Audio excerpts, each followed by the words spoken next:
Hello, beautiful moms and entrepreneurs. My name is Charisse Walker, and I'm your host of the Unbreakable Mompreneurs podcast. This is a place where we come together to learn, grow, and inspire. So sit back, relax, and let's get started.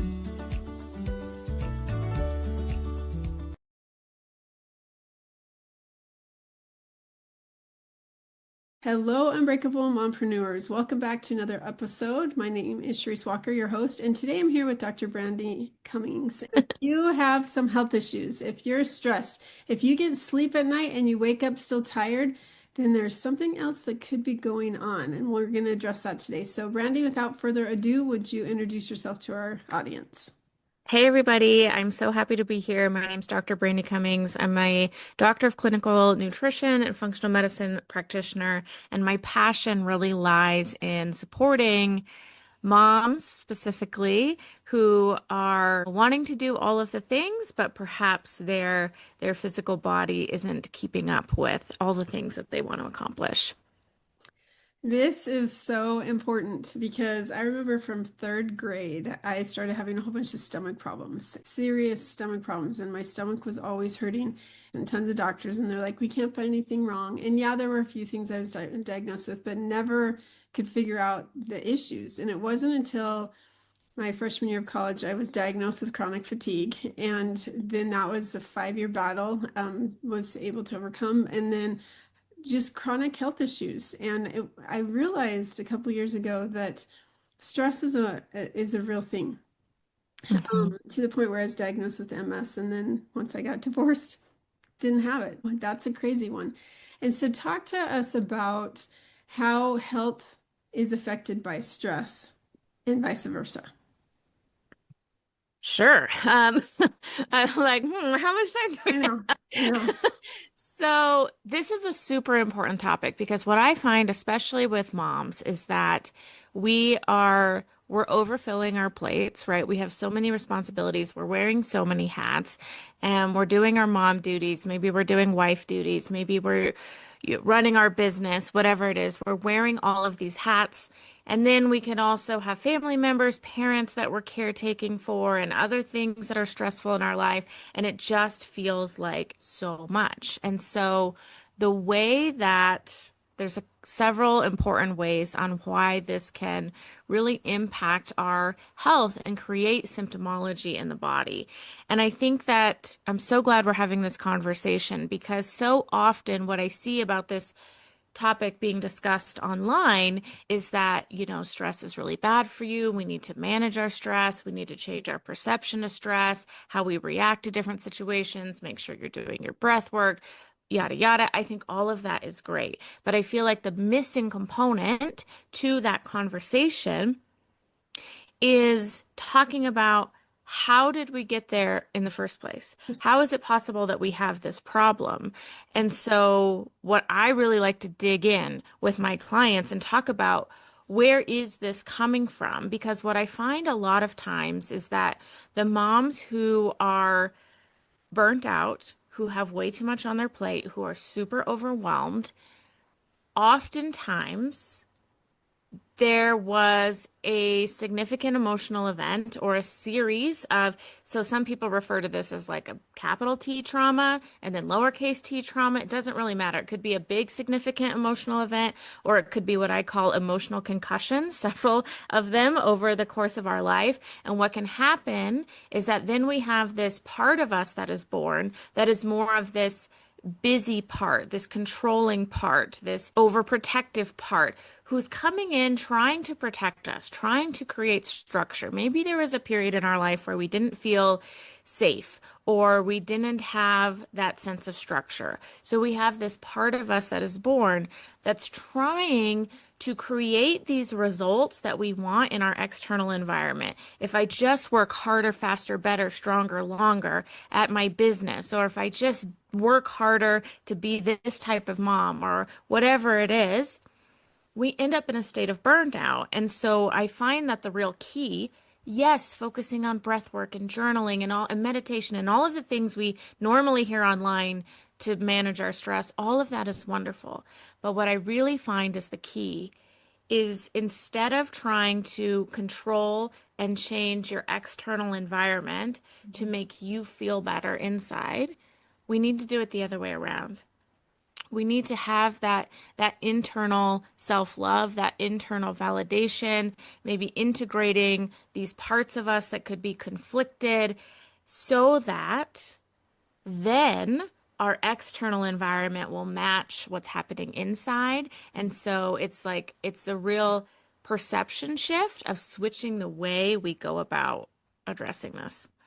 You know, it's so interesting because I was actually having a conversation with one of my team members, and we were talking about how when you're in this type of a group of people, like you're comfortable in this group because that's who you are. But once you push yourself out, now you're not very comfortable anymore and it creates this stuff. But maybe you need to be in this group. Like, I'm not being very specific and on purpose, but it's just interesting that you tend to put yourself where you feel like you belong, and it actually Mhm. could be so far from the truth, and it's creating this turmoil inside of you because maybe you know you shouldn't be in that group, but yet that's where you feel like you're comfortable and that you fit in, and it's just like, no, you could go over here, and that's where it creates drama. It creates things that you don't necessarily need to have. A perfect example, I have someone very close to me. I don't want to call this person out, but they tend to want to like they constantly they'll say that they're healthy, but they're constantly saying that they have these issues. Oh, I have this. And so one time when they had this, they went to the hospital via ambulance. They called 911, they took him, and it was not a big deal, right? Well, this next time they called just this week, they had the same issue that they were taken to the ambulance, but now I just take me to the store. I need to go to the store, you know? Mm, And so it's all of a sudden they're calling all the time and they're just working themselves up. And what we realized is where they're staying, somebody asked them to do something. So now they have to be accountable. And that freaks them out. And so they're trying to create, I got to get out of here. I got to get out of here, type thing. And it's like, let's deal with this issue. Why do you have such anxiety when somebody asks you to do something and commit to something, you know? yeah. So how do you help people, or what is your advice for people who they feel the trauma, they feel the emotion, or not the trauma, but they feel the health issues wherever it's manifesting? How do you help them identify what is the issue? And let's work through that. Yeah. Well, I think the first step is really an awareness of what's happening and what the real problem is. Because, like what you were talking about with the story that you just shared, so often somebody, let's just say for an example, somebody will come to me and they'll say, I'm super bloated all the time and I have all these stomach issues and I need like this specific diet or this specific nutrition plan. And the more questions I ask and the more we dig deeper, oftentimes those symptoms are such a downstream effect of what the real problem is. And so in the functional medicine space, there's a lot of conversation about making sure we're finding the root cause.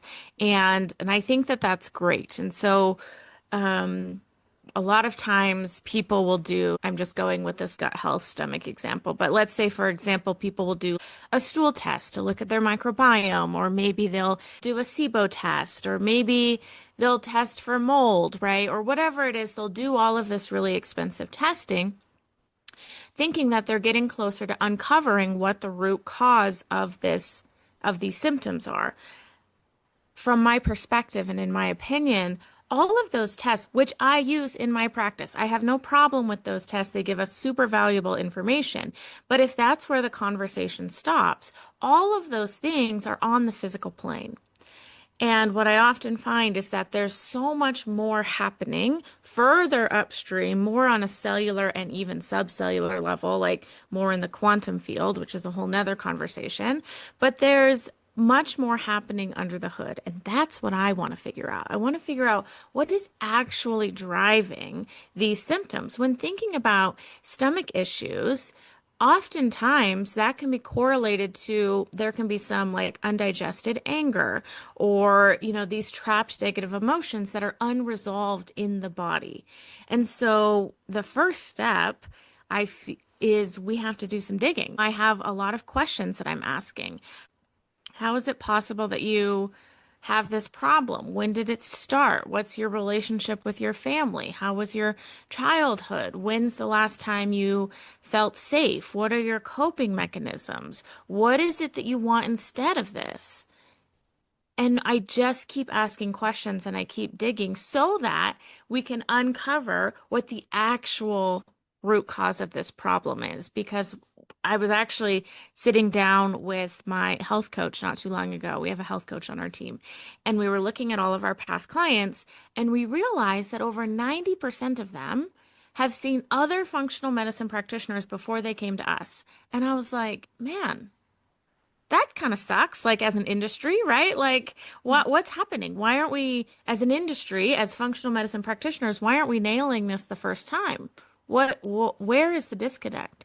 And I really feel like it's this. We're not looking far enough upstream, and we're not taking into consideration the emotional, spiritual, energetic health of the person, and not having an understanding of how those things connect to physical symptoms. So that's the first step is we dive in and we look way upstream and figure out what is it? Is it unresolved anger? Is it sadness? Is it fear, hurt, shame, guilt? Do you have a limiting belief in your life that maybe wasn't even yours to begin with? Like thinking about entrepreneurs, how many of us grew up with the beliefs installed in us that money doesn't grow on trees and that money's the root of all evil or whatever it is. Those are all limiting beliefs that can be holding us back from the results that we want in the physical plane. So if we have those limiting beliefs, those need to be cleared out.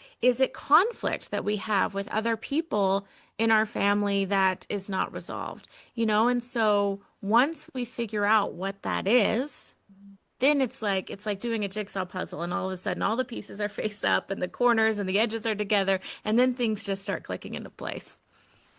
I love everything you said, but something that resonated where you said, do we have undigested anger or undigested? Because it's very interesting when you don't solve the issues. When one of my daughters, she was a freshman in college, and I get this call, a frantic call, that she's in such severe pain, like her stomach is killing her. We take her to the hospital. They can't figure it out.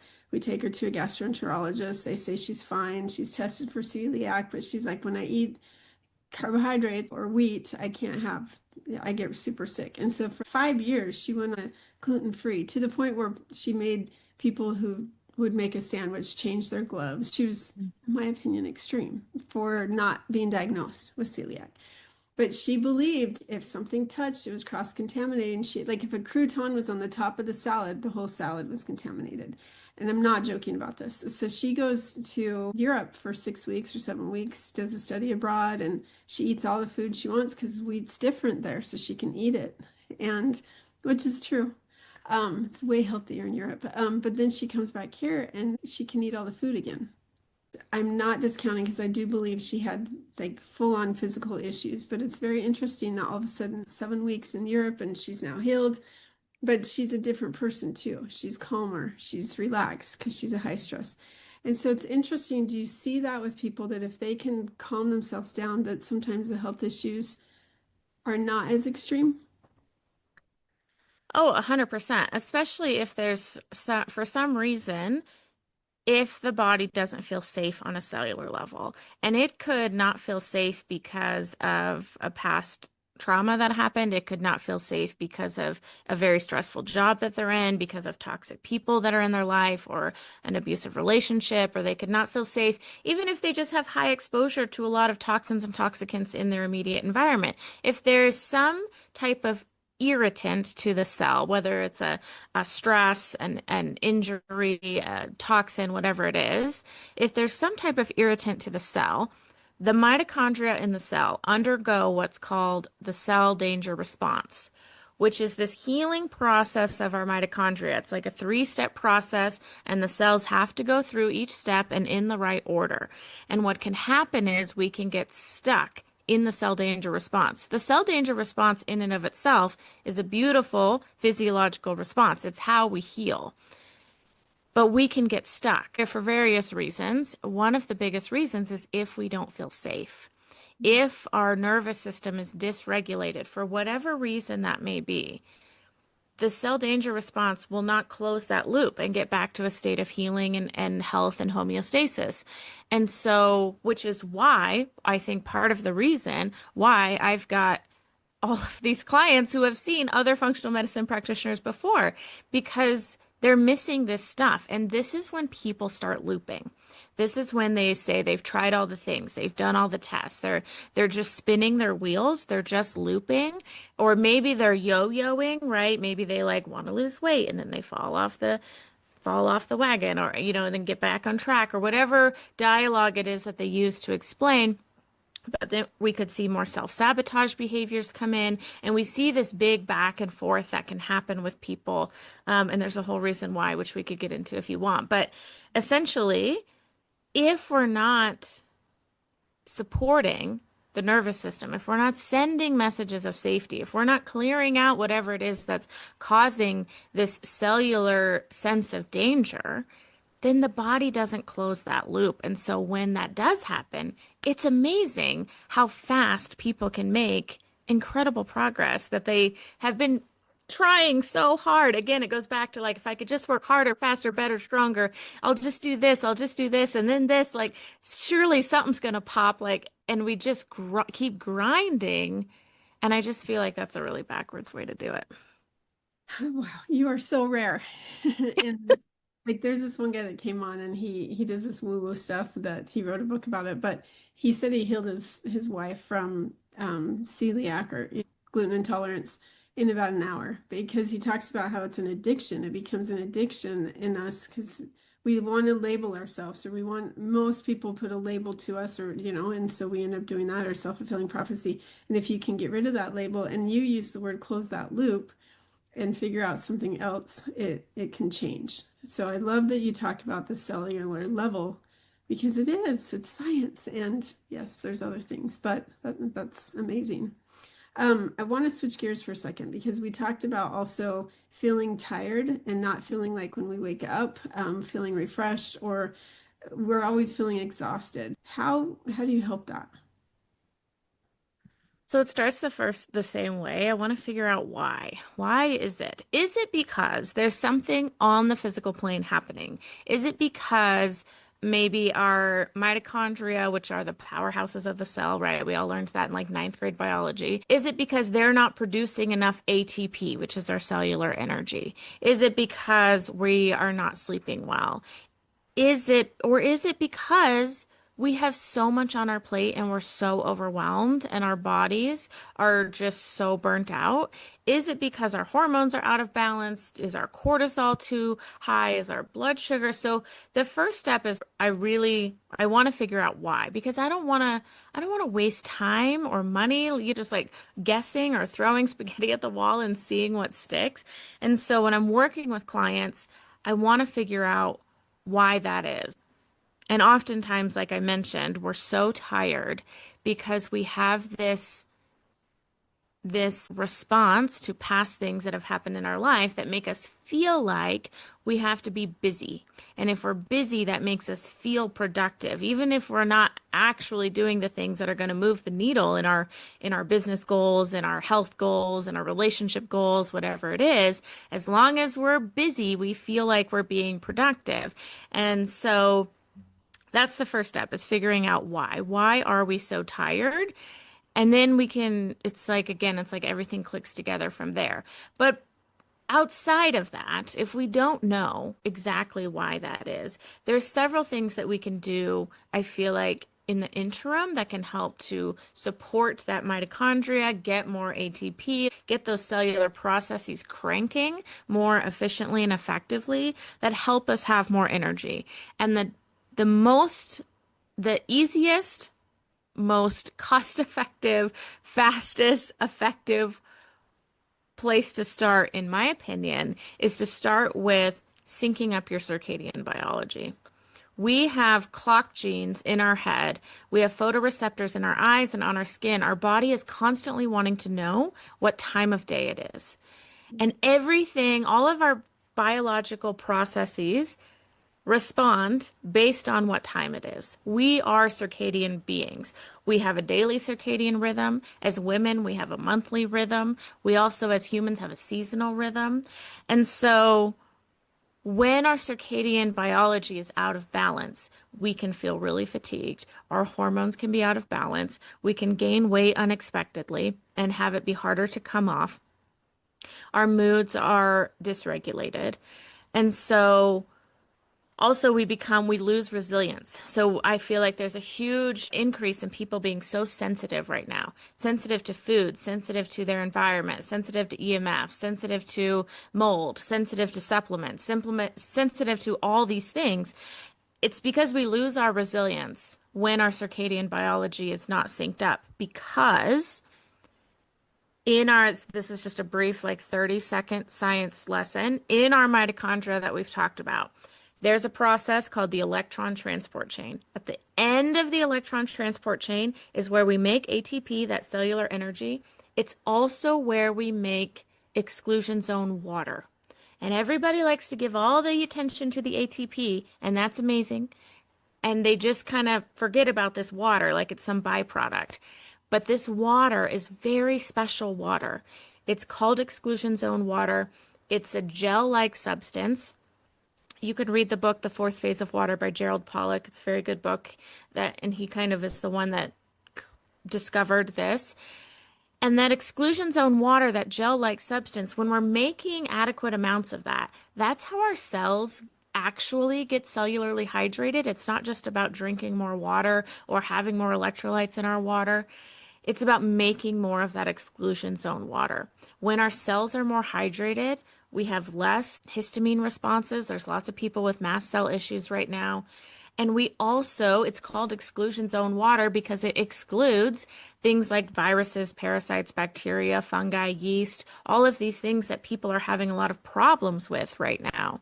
And so by starting with focusing on your circadian biology, there's so many downstream benefits from it, including more energy. So first steps on how to do this. I think about the timing, position, and type of light that we are exposed to. So timing would be getting outside during the sunrise and again around midday and again around the sunset. Sunrise and sunset is going to be high concentration of infrared light. And again, those photoreceptors on our eyes and in our skin are going to absorb that light, know what time it is, and that infrared light is going to help our mitochondria produce more exclusion zone water, amongst many other benefits as well. Position of light.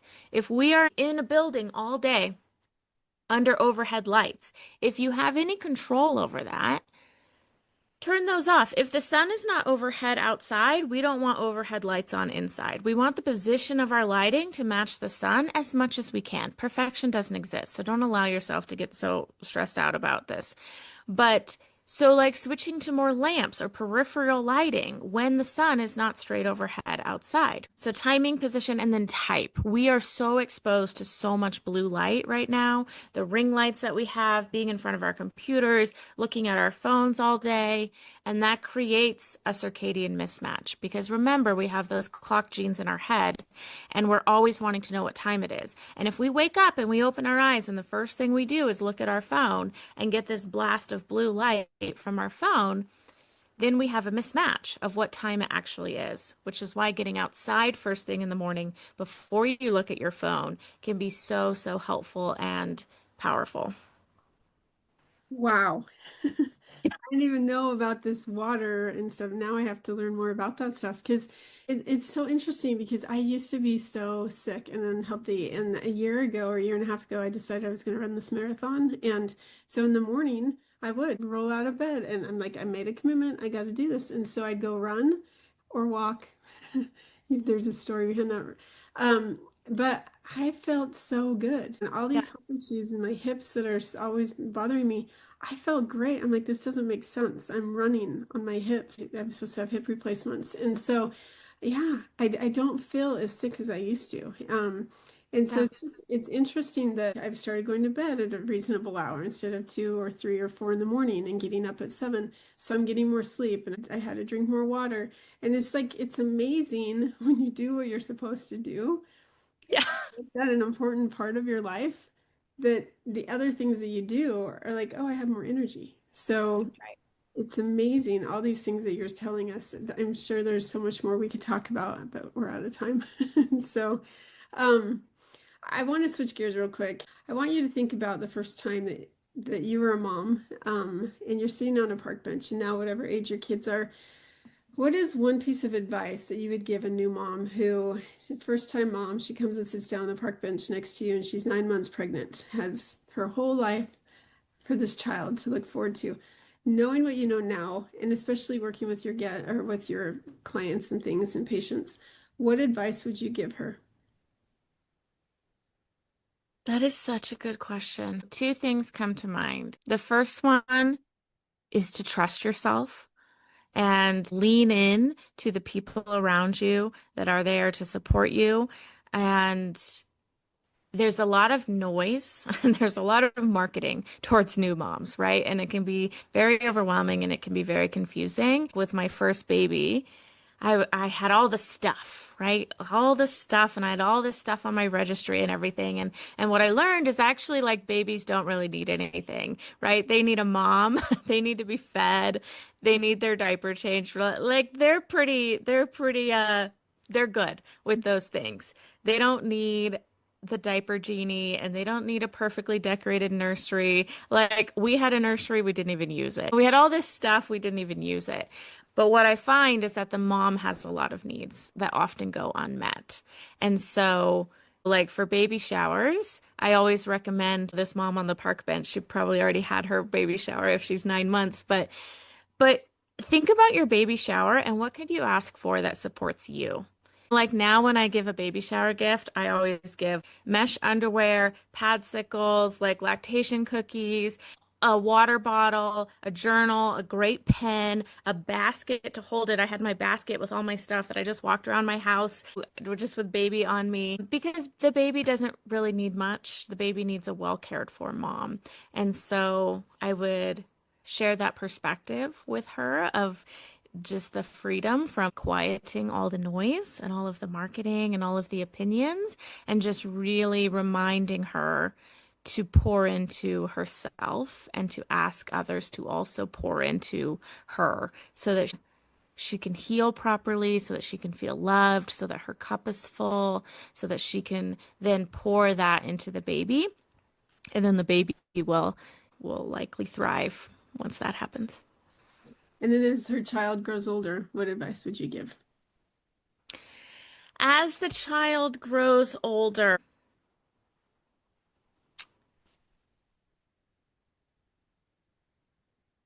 something that I wish that was told to me as the children were growing up. I mean, my kids are still young. They're 7 and 2, almost 3, but you're doing a great job because we're so in our heads and we're so with all the social media and there's so much, I think we have so much information at our fingertips now, right? And it's amazing and it can also there's this feeling of like, am I doing enough? Even thinking about what we were talking about with like trauma and like toxins and things like that, it's like, oh, okay, those can get passed down to baby. The trauma can get passed down epigenetically to baby. Like, oh no, what did I do? Is my baby okay? Am I doing enough? Is this whatever I choose for their education? Is that good enough? Is that the right spot for them? I fed them a frozen waffle for breakfast. Like, am I doing enough? And it's just like the fact that you're even worried about that says to me you're doing such a good job. And to give yourself credit for caring enough, and you're doing such a good job. That's good advice. And it really is. Because you're doing, and I always say, because my kids, some of them are grown now, and you're doing the best you can with what you have. I like that you said if you're asking that, then you are. You do care, and you're doing what you're supposed to. So thank you for that. Well, Yeah. if our listeners wanted to find out more, because obviously you have Such good information that I really feel like could help so many women heal from whatever they're doing and be able to be healthier, obviously. How would they find you? My website is resilientmotherhood.health, and that's also my Instagram handle, which is where I'm most active. All right. Well, Dr. Brandy, thank you so much for being on. Thank you so much. It was a pleasure chatting with you. And moms and unbreakable mompreneurs, I hope that if you're one of those that you're like, I'm so tired, or I just don't feel good, or I'm tired of this pain, wherever it might be, and it's a chronic pain, then there's probably a bigger root of the problem that needs to be solved. So please reach out. 100%. Speaking from someone who's dealt with chronic pain her whole life, there's reasons, and if you can figure out what those reasons are, then you can heal. So go out and make it a great day. Beautiful moms, remember, you are unbreakable. Keep illuminating the world with your strength, pursuing your dreams, and reveling in the splendor of motherhood. This is Charisse Walker, bidding you farewell for now. Stay tuned for more empowering conversations on the next episode of the Unbreakable Mompreneurs podcast. Until then, keep shining bright. Signing off with love, Charisse Walker.